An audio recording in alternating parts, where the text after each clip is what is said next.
We are looking at a geographical entity today that is, well, for lack of a better term, statistically disrespectful. I like that phrasing. Right, because it just completely defies the human sense of scale.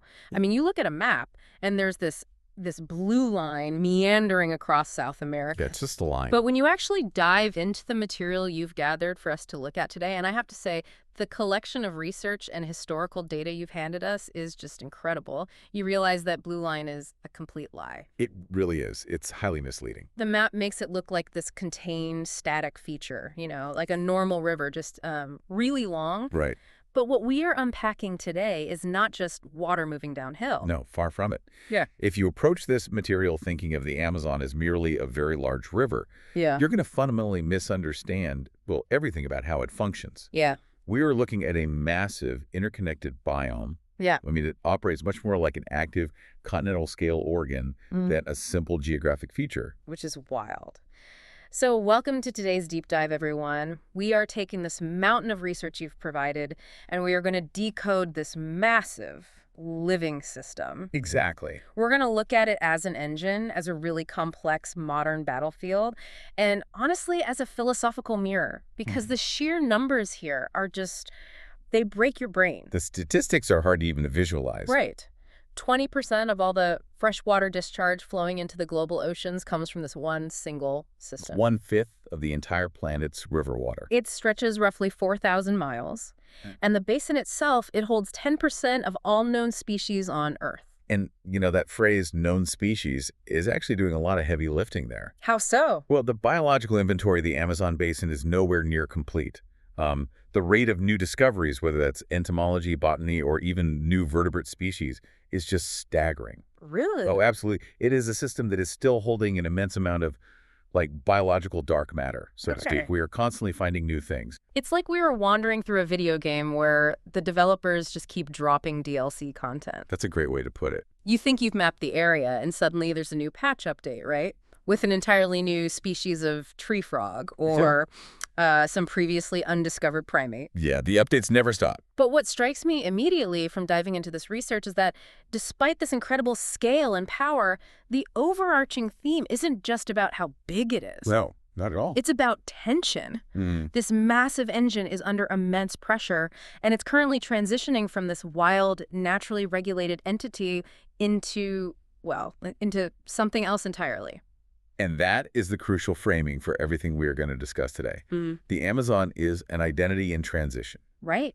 But to understand why that transition is so fraught and why the pressure on it is so significant today, we first have to understand the mechanics of its natural operating system. We have to look at how the engine was built. Exactly. Because it is a complete anomaly in the natural world. Let's start right there then, with the mechanics. Because the first thing you realize from your notes is that the Amazon isn't just a product of the climate. It actively manufactures the climate. Yes, it builds its own environment. The hydrological cycle here is like nothing else. The forest is literally making its own rain. But I want to push on this because I think a lot of people hear the trees make rain and they think of it as some sort of poetic metaphor. Right, like a nice saying. Yeah, but it's not poetry. It's aggressive, heavy-duty fluid dynamics. It is entirely literal. The scientific mechanism is called evapotranspiration. Evapotranspiration. Okay, break that down for us. So to understand the sheer physics of it, you have to picture just a single canopy tree. Its root system is pulling groundwater up through the trunk, completely defying gravity. Defying gravity how? Through a process called capillary action and transpirational pull. The water travels all the way up to the leaves.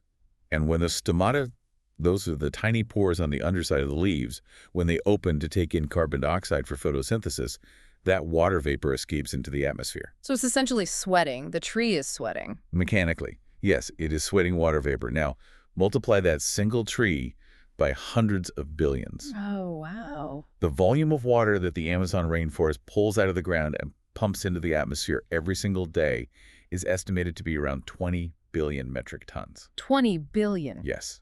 That is actually more water than the Amazon River itself discharges into the Atlantic Ocean daily. Wait, really? So there is a literal, invisible river flowing upward into the sky that is bigger than the actual physical river on the ground? Exactly.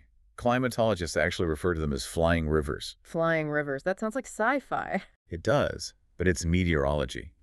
This massive accumulation of water vapor forms these colossal cloud systems.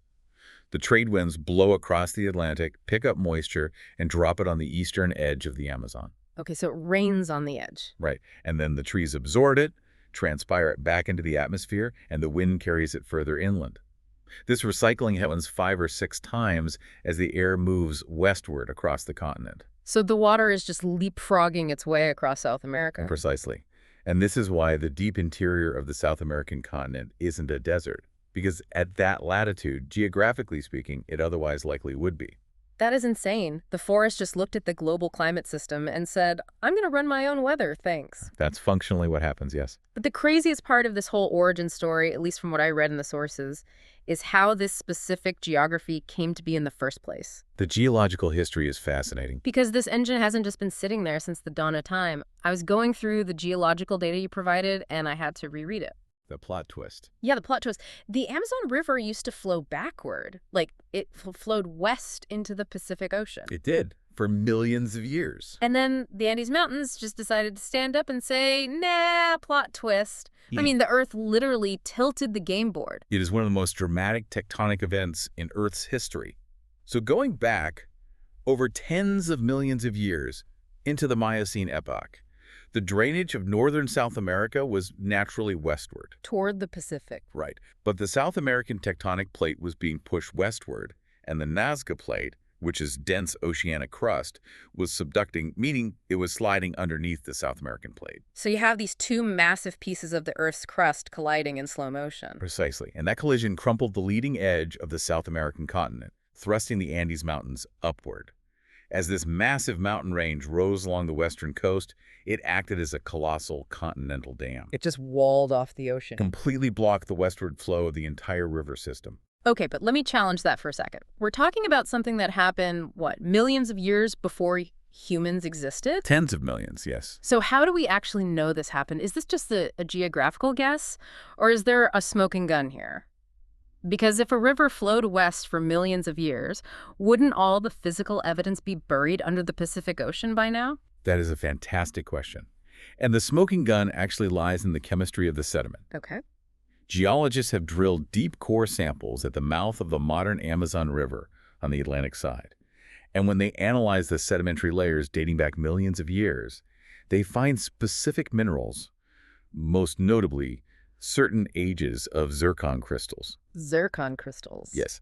And the isotopic signatures of those specific zircon crystals prove they could only have been formed in the volcanic environment of the young Andes Mountains. So wait, so they found tiny pieces of the Andes Mountains thousands of miles away at the bottom of the Atlantic Ocean. Exactly.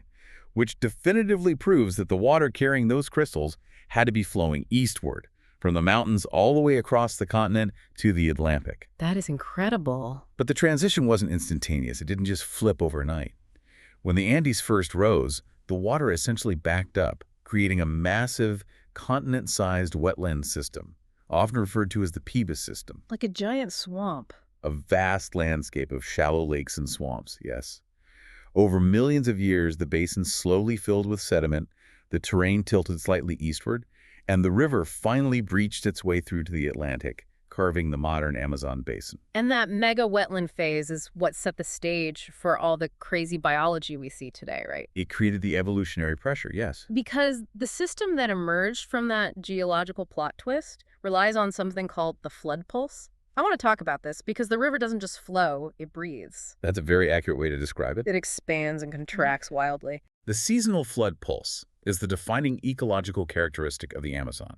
Because of the vast size of the basin, the rainy seasons in the north and the south happen at completely different times of the year. Oh, because it crosses the equator. Exactly. This creates a massive, predictable, rolling swell of water that moves through the system. We aren't talking about a river rising a few feet like you might see in North America or Europe. In some areas, the water level rises 30 to 40 feet. 30 to 40 feet. I mean, that's not a flood. That's an entirely new topography. You're putting an entire forest underwater. It creates a temporary biome known as the Vardzia, or the flooded forest. Hundreds of thousands of square miles of forest canopy are suddenly inundated. And this is where the evolutionary adaptation becomes Truly remarkable. You have aquatic ecosystems completely merging with terrestrial ones. The sources mention that fish literally swim through the trees. They do. You have fish navigating around tree trunks, eating fruit that falls from the higher branches. It's surreal to picture. It is. Take the tambaki, for example. The tambaki. Yes. It's a large, freshwater fish with incredibly powerful jaws and teeth that honestly look bizarrely human. Creepy. Very.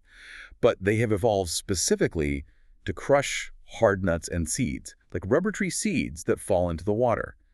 In doing so, these fish become primary seed dispersers for the forest. Fish acting like birds. Exactly. They eat the fruit, swim miles through the flooded timber, and excrete the seeds, effectively planting the next generation of the forest. So the trees rely on the fish to spread their seeds, and the fish rely on the trees for food. That level of integration is just staggering. It is a perfectly tuned system. And I want you, the listener, to really hold on to this image. We have an engine that waters the continent, driven by mountains that blocked an ocean, sustained by fish that acts like birds. It is a masterclass in ecological complexity. Right. And because it is so complex and wild, we have this deeply ingrained cultural narrative that the Amazon is and always has been this untouched, pristine wilderness, a place completely devoid of human engineering. Which brings us to one of the most significant historical corrections in modern anthropology and ecology. Let's get into it. The assumption that the Amazon was a pristine wilderness before European arrival is fundamentally incorrect. It is a myth born of absolute tragedy. Yeah, diving into the pre-Columbian era data here completely shifted my perspective.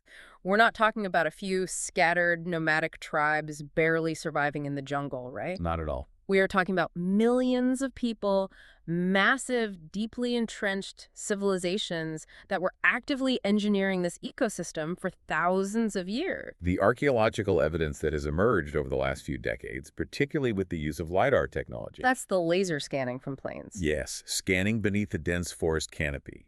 It reveals extensive earthworks, raised agricultural fields, complex road networks, and massive settlement mounds. Like actual cities. City-states, essentially. Yeah. But the most crucial piece of technology they developed wasn't structural at all. It was chemical and biological.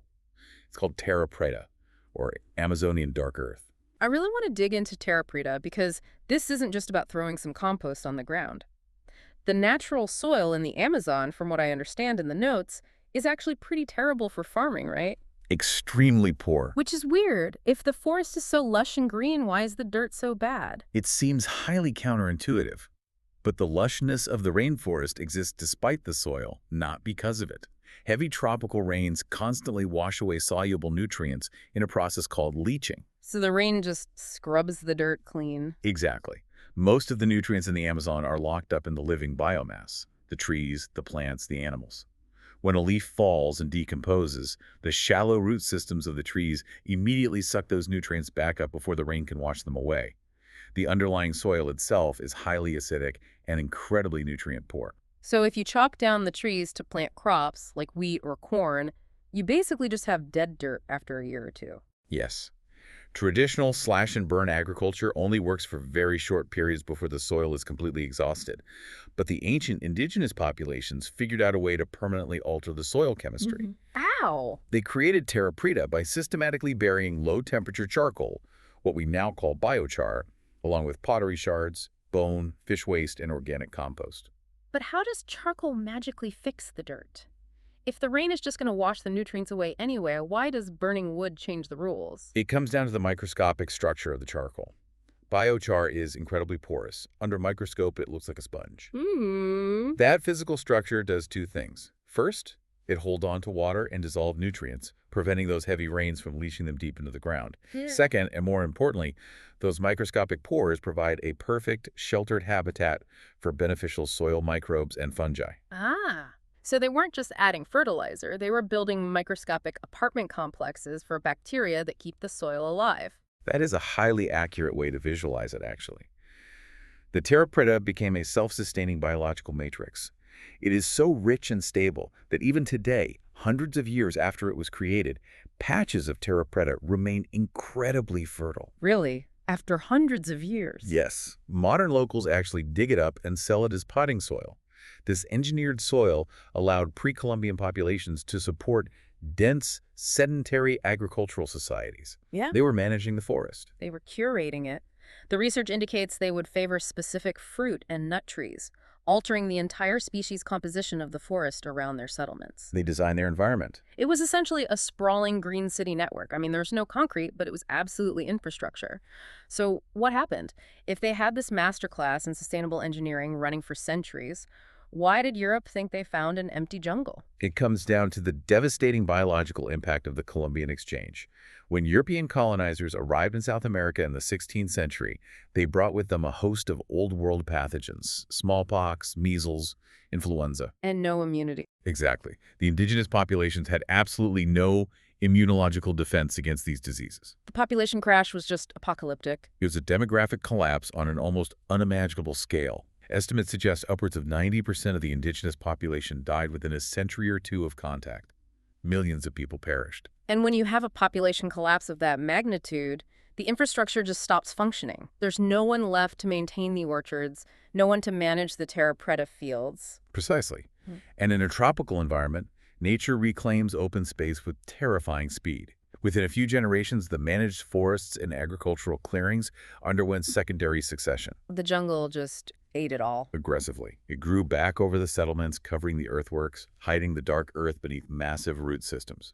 So when later generations of European explorers, scientists, and naturalists arrived in the 18th and 19th centuries, they looked at this towering, dense, impenetrable canopy and documented it as a primeval, untouched wilderness. They were essentially walking through a post-apocalyptic, overgrown garden and mistaking it for the dawn of creation. That is exactly what happened. That is haunting. But it also profoundly challenges how we think about conservation today. When we talk about saving the Amazon, we often frame it as protecting nature from humanity. Right. But this history proves that humanity was deeply, intrinsically integrated into the ecological health of the system. It forces us to completely redefine what we mean by natural. The pre-Columbian Amazon demonstrates that human interaction with an ecosystem doesn't inherently have to be destructive. It can be incredibly productive and symbiotic. It's a partnership. And it's vital to note that this relationship isn't entirely relegated to the past. Today, there are still over 400 distinct indigenous groups living in the basin. Some are uncontacted, living in deep isolation. And the ecological knowledge these communities hold is just staggering. The material you compile describes their understanding of the environment as generational Wi-Fi. I love that term. It's so good because they don't have to look up the data. It is an internalized, deeply rooted transmission of knowledge. They possess highly localized, granular data about the ecosystem that modern science is literally still struggling to map. They understand the exact timing of complex fish migrations dictated by subtle changes in the water temperature. Wow. They possess pharmacological knowledge of thousands of plant species. They don't live adjacent to the river. Their entire societal structure, their diets, their movements are deeply integrated with its cycles. But that integrated relationship is entirely at odds with the modern paradigm.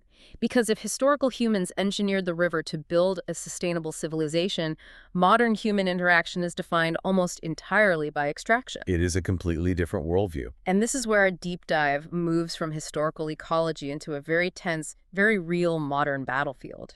The economic and political forces currently acting on the Amazon are immense. We have to analyze this impartially because it is an incredibly complex geopolitical web. Yeah. You have to remember, the Amazon basin is not a single political entity. Right. It is divided among multiple sovereign nations, with Brazil holding the lion's share around 60%. But then you also have Peru, Colombia, Venezuela, Ecuador, Bolivia, Guyana, Suriname, and French Guiana. And these sovereign nations are caught in a brutal economic contradiction. It's the ultimate tension between immediate national development and long-term global stability. I mean, these nations have growing populations, they have infrastructure needs, they have massive national debts to service. Exactly. They want to pull their citizens out of poverty. And historically, the fastest way to generate capital is through resource extraction. Correct. The prevailing development model in the region has been overwhelmingly extractive. We're talking about massive soybean plantations, extensive cattle ranching, aggressive logging operations, and extensive mining. Moving dirt and cutting trees. Right.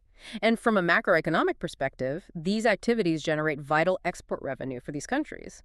But on a global stage, the international community looks at the Amazon and sees a critical carbon sink, an essential regulator of the global climate that must be preserved at all costs. It's a profound hypocrisy, right? I mean, looking at the notes, it's like The developed world, which already clear-cut its own forests and burned its own coal to get rich, is now pointing at the Amazon nations and saying, hey, don't touch your resources. We need you to be the world's lungs. It is a very difficult position for those nations. It's like two siblings arguing in the back seat over a life raft. One wants the flotation device to stay intact, and the other wants to sell the rubber to buy food. That tension is the defining political reality of the region. And the mechanisms of this extraction-driven growth are incredibly damaging at the local level. Let's examine illegal gold mining, for instance. Yeah, let's look at that. It's rampant in areas like the Madre de Dios region of Peru and across the Brazilian Amazon. And this isn't just, men with pickaxes looking for shiny rocks. It is a highly industrialized, chemically toxic process. I definitely want to unpack the gold mining because the environmental devastation isn't just about moving dirt around. It's about mercury. And I think we need to explain exactly how this works. Why are miners dumping toxic mercury into the greatest freshwater system on Earth? It comes down to the basic chemistry of amalgamation. The gold in the Amazon isn't typically found in massive, cartoonish nuggets. No giant gold bars just sitting there? No. Much of it is alluvial gold microscopic dust and tiny flakes mixed into massive volumes of river sediment. To extract it, miners use diesel-powered dredges to suck up tons of river mud. Just vacuuming the river bottom. Right. They run this mud over sluice boxes, but the gold particles are often too fine to capture purely by gravity. The water just washes them away. So they need a chemical magnet. Exactly. And mercury is highly effective at binding to gold. Miners add liquid elemental mercury directly to the sediment sludge. The mercury chemically bonds with the gold dust, forming a heavy silver-colored alloy called an amalgam. Okay. Because it's so heavy, they can easily separate this amalgam from the rest of the useless mud. But then they just have a clump of mercury and gold mixed together. How do they get the gold out? They burn it. They burn mercury. Using blowtorches. Often in open-air camps or even in small-town gold shops. They heat the amalgam. The mercury vaporizes into a gas, floating up into the atmosphere, and the pure gold is left behind. That is horrifying. So the mercury gas is just floating over the rainforest. Yes, and eventually it cools, condenses, and rains back down into the forest canopy and the river system. But that's only the first phase of the disaster. It gets worse. Much worse. Once elemental mercury enters the aquatic ecosystem, it encounters specific types of anaerobic bacteria living in the river sediment. These bacteria process the elemental mercury and convert it into methylmercury. And methylmercury is the truly dangerous stuff, right? Because it bioaccumulates. Methylmercury is highly neurotoxic, and unlike elemental mercury, it is easily absorbed into living tissue. This initiates the process of biomagnification. Walk us through that chain. So phytoplankton absorb the methylmercury from the water. Small insects and zooplankton eat thousands of phytoplankton, concentrating the toxin in their bodies. Small fish eat the insects. Predatory fish, like the large catfish that are absolute staples of the local diet, eat hundreds of small fish. So it's just compounding. At every step up the food chain, the concentration of methylmercury increases exponentially. Which means the indigenous communities and the river populations who rely on fish for their daily protein, they are getting hit with massive concentrated doses of a neurotoxin. Exactly. And the profits from the gold go to international markets. The gold sits in vaults in New York or London or wherever, but the mercury stays in the bloodstreams of the local communities. It's a textbook example of externalizing the environmental cost. It is a stark power imbalance, and we see similar power dynamics play out structurally regarding the river's flow itself, particularly in the tension between upstream and downstream regions. The dam building, yes. This is another massive piece of the development puzzle. Countries desperately want hydroelectric power. It's pitched as clean energy because, well, it's not burning fossil fuels. So it sounds green. But building a massive dam on an Amazonian tributary is not just about generating electricity. It's fundamentally altering the biology of the continent. Because when an upstream nation, say Peru or Ecuador, builds a massive hydroelectric dam on a tributary originating in the Andes, they are seizing control of the hydrological flow. And a river isn't just water. A river is a conveyor belt for sediment and nutrients. Right, going back to what we said earlier about the Andes being the source of those crucial nutrients. Exactly. When you build a dam, the water pools behind it into a massive reservoir. The water velocity drops to near zero. When the water stops moving, the heavy, nutrient-rich Andean sediment drops to the bottom of the reservoir. It just sinks. It gets trapped behind the concrete wall. The water that is finally released through the turbines is clear, but it is ecologically starved. It's hungry water. That's what the notes called it. Yes, hungry water. And that hungry water flows downstream into Brazil. It lacks the sediment needed to fertilize the floodplains during that seasonal pulse we talked about.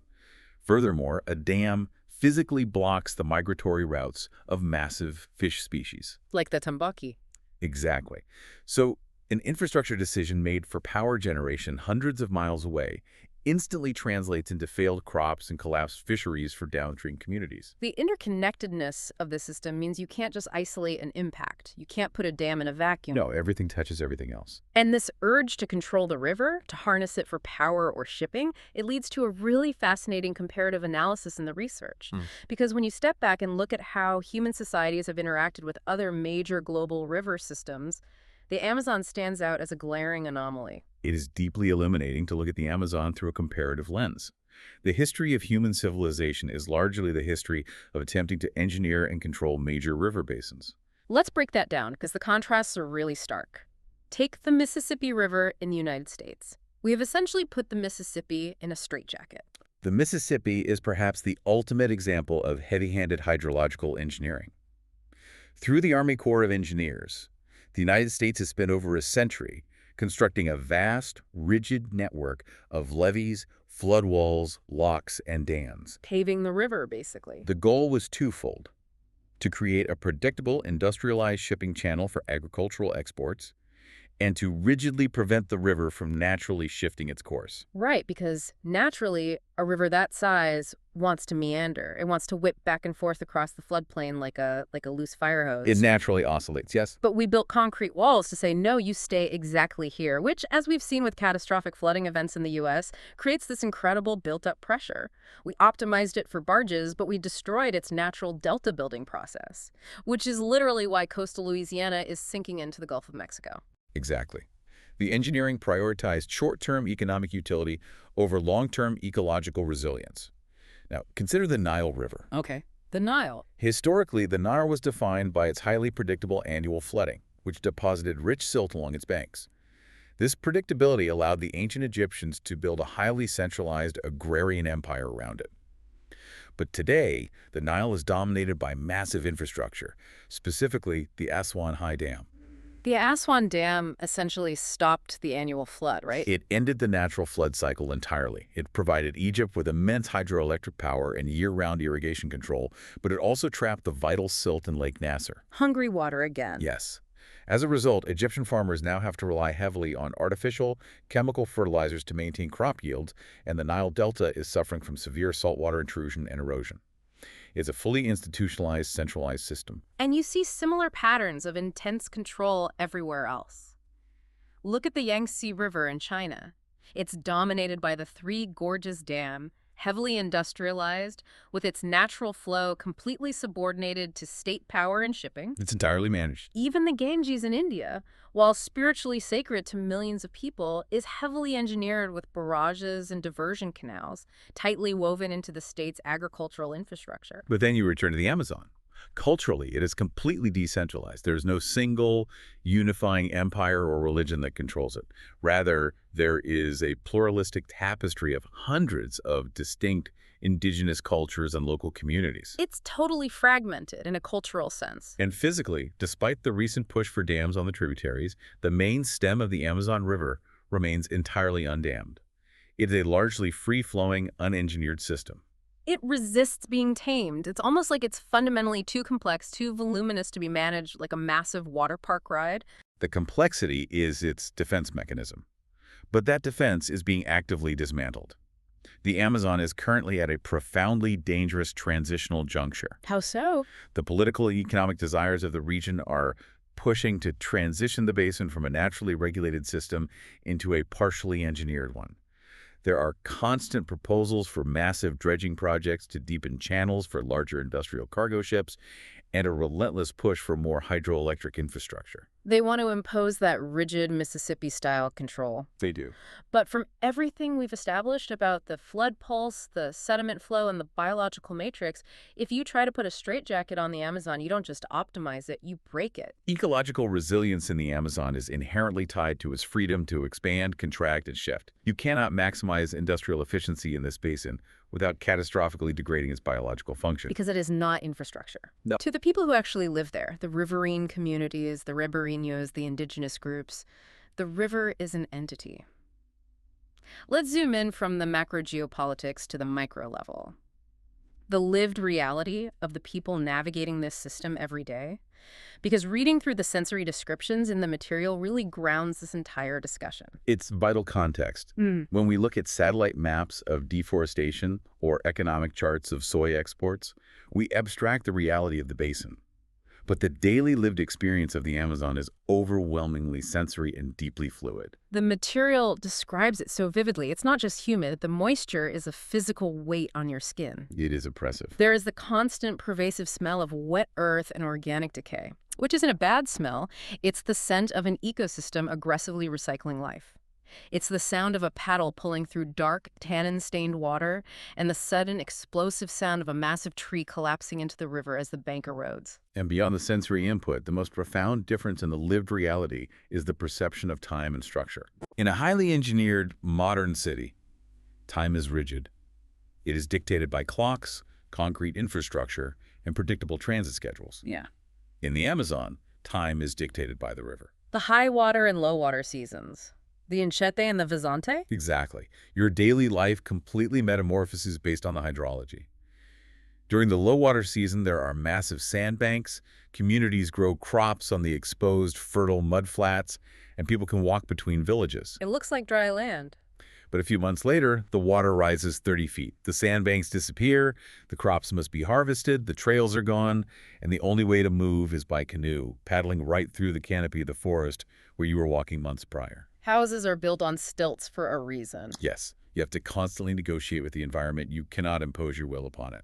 I think the necessity for negotiation, the constant awareness that the environment is vastly more powerful than you are, is what shapes the spiritual landscape here. The research introduces this cosmological concept that is prevalent across many cultures in the basin, Yakuma. The Mother of Waters. It is a massive mythological serpent believed to dwell in the deep, dark pools of the river. Now, a Western mindset might read that and dismiss it as just folklore or superstition. But when you look at it ecologically, Yakuma isn't just a monster story to scare kids. It is a profound representation of the ecosystem's dynamics. That is an excellent interpretation.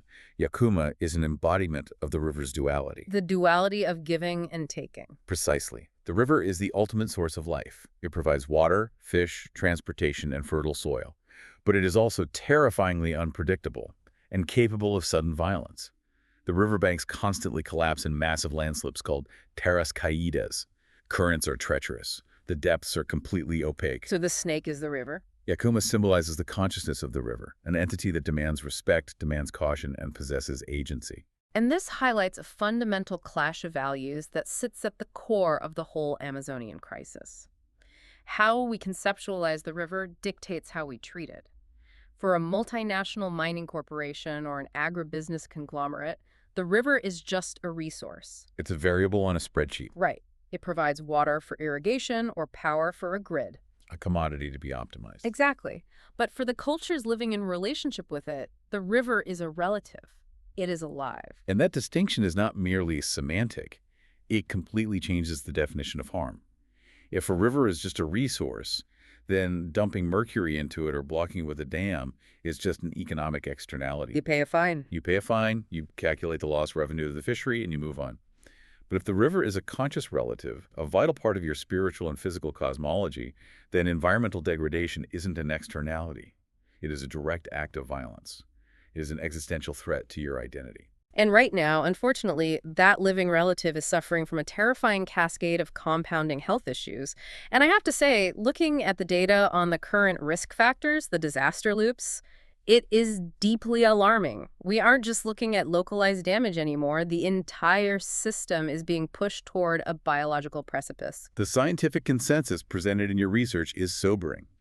Ecosystems possess natural resilience. They can absorb shocks and recover. But the Amazon is currently being subjected to multiple simultaneous stressors that it has never encountered in its evolutionary history. And they feed into each other. Yes, these risks are not isolated variables. They interact with each other, creating vicious, compounding feedback loops. Let's break down the mechanics of this disaster loop because it operates like a massive set of dominoes. Okay. The first domino is deforestation. We are clear-cutting vast tracts of the forest, largely to create pasture land for cattle and to plant industrial-scale soy fields. Which leads to the immediate disruption of the hydrological cycle we discussed earlier. The engine that creates the rain is made of trees. When you remove a significant percentage of the forest cover, you drastically reduce the aggregate volume of evapotranspiration. Right. Millions of tons of water vapor are suddenly just missing from the atmosphere. Fewer trees sweating means less rain.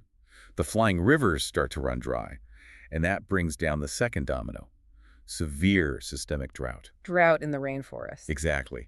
The historical dry seasons in the Amazon were manageable. But in recent decades, we are seeing droughts of unprecedented severity and duration. The river levels just bottom out. They drop to historic lows. Isolated communities that rely entirely on boat transport are completely cut off from food and medical supplies. Millions of fish die in shallow, superheated pools. And a desiccated forest leads inevitably to the third domino. Fire. And this is a crucial distinction to make. A healthy, intact Amazon rainforest does not burn. It cannot burn. It is simply too wet. It's a humid, dripping sponge. Lightning strikes don't start massive forest fires in a primary tropical rainforest like they do in California. That is correct. Fire in the Amazon is almost entirely a human-introduced dynamic. It is used as a tool to clear felled trees and brush for agriculture. In a healthy system, a fire lit on the edge of the forest would simply sputter out when it reached the humid undergrowth. It would just hit the wet wall and stop. But because of the compounding effects of deforestation and the resulting drought, the forest edge is deeply degraded. The soil is dry. The leaf litter is parched. The sponge has dried out, so when ranchers set fires to clear land, those fires escape into the standing forest, and it just rips through the understory. And this completes the catastrophic feedback loop. The fires kill millions of trees. Those dead trees stop transpiring water, worsening the drought. As they burn and rot, they release massive amounts of stored carbon into the atmosphere. Speeding up climate change. Exactly. This massive injection of greenhouse gases accelerates global climate change, which further raises regional temperatures, driving even more severe droughts, leading to more intense fires, leading to further forest death. It's an ecological death spiral, and the ultimate fear, the concept that climatologists are staring at with absolute dread, is the tipping point. I want to make sure we understand the physics of this. If we keep cutting and the engine keeps stalling, what is the exact mechanism of the tipping point? The tipping point is the theoretical threshold at which the Amazon rainforest loses its ability to sustain its own internal climate. It is the point of no return for the hydrological pump. So it just breaks permanently. Estimates vary, but many models suggest that if total deforestation reaches between 20 to 25% of the basin, and we are already hovering around 17%, the system will simply lack the critical mass of vegetation required to generate enough rainfall to keep itself alive. And if that pump fails, it doesn't just mean the forest gets a little thinner, the entire biome flips. It undergoes a biome shift, often referred to as savannization. Massive swaths of the lush, closed canopy rainforest would rapidly die off and be replaced by a degraded, dry savanna ecosystem characterized by sparse scrubland and highly flammable grasses. The global implications of that are terrifying. The Amazon is currently a massive carbon sink. It holds decades worth of human emissions in its wood and soil.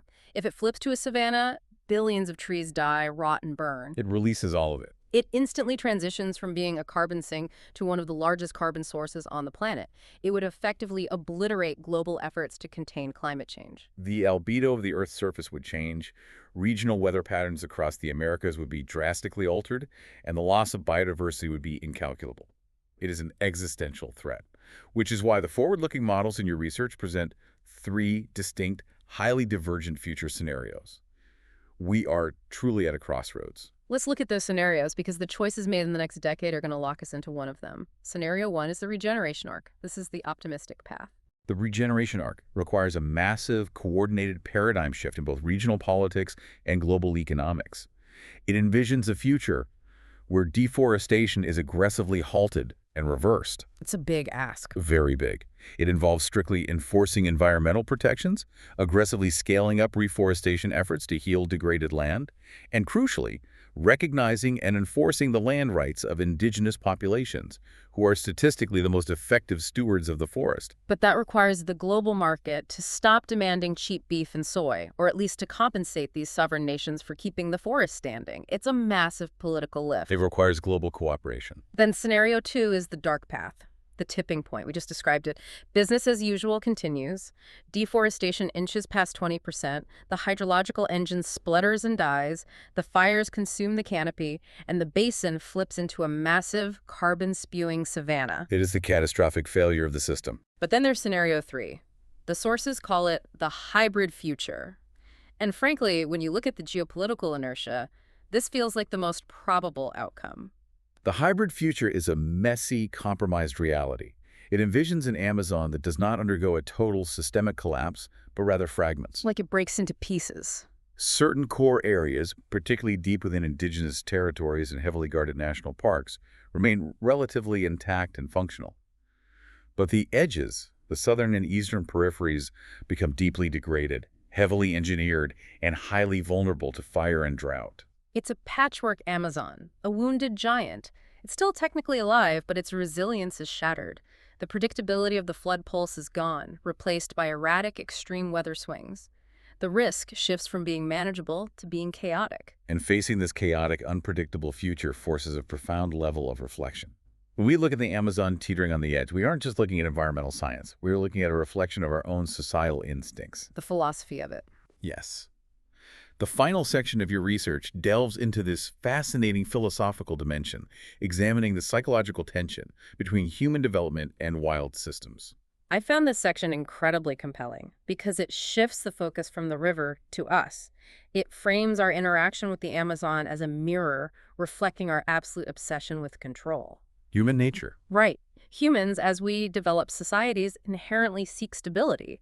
We want to pave roads so we don't have to walk in the mud. We want to build dams so we know exactly when the water is coming. We equate control with safety. It is a fundamental developmental drive.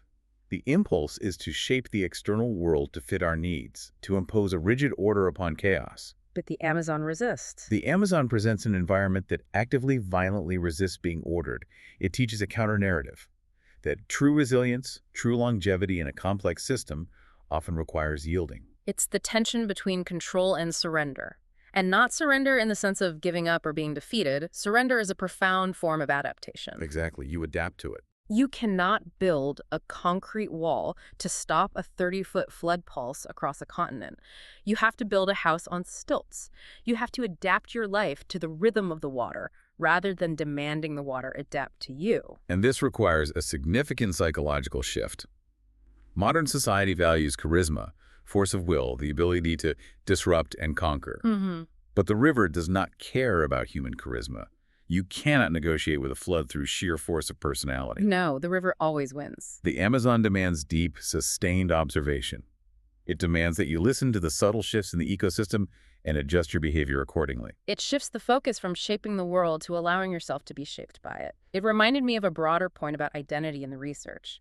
Identity isn't just one fixed, static label. You aren't just one thing from birth to death. Identity is an evolution. Yes, it's layered. It involves contradiction, evolution, and navigating complex relationships. The Amazon itself is a living identity under immense pressure, trying to figure out what it will become in the 21st century. Is it going to be reduced to a purely economic resource, carved up for global commodities? Will it be preserved as an untouchable global museum?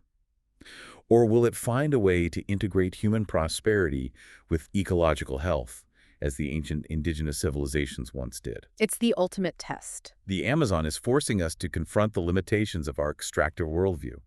It proves that you do not manage a complex system. You must build a relationship with it. Which brings us to the ultimate synthesis of everything we've explored in this deep delve.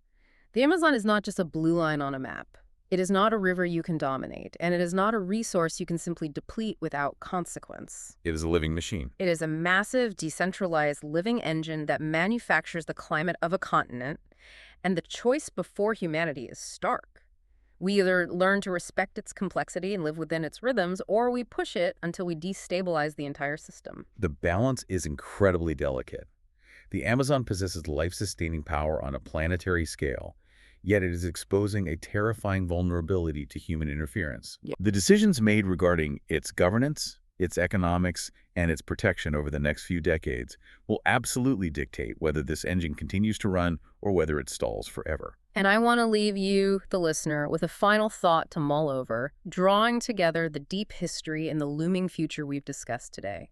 Thousands of years ago, a massive, highly complex civilization thrived in the Amazon basin. Millions of people. They engineered the soil, they managed the forests, and they built sprawling societies.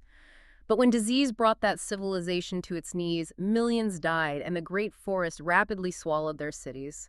The jungle aggressively reclaimed the ruins, burying that incredible terra preta beneath massive root systems and an impenetrable canopy, hiding it from the world for centuries. It vanished. But consider this. If we push the Amazon past its tipping point today, if the relentless extraction, the deforestation, and the fires break the hydrological engine entirely, and we force that lush, wet biome to flip into a dry, burning savanna, we won't just be destroying a forest. Without the towering trees and the dense, rapid growth to cover our tracks, we might be creating the barren, exposed ruins that the next civilization will dig up thousands of years from now. They will stand in the dry dust, looking at the cracked earth and the dried riverbeds, and they will wonder how we could have possibly let the greatest living engine on Earth run dry. Thanks for joining us on this deep dive.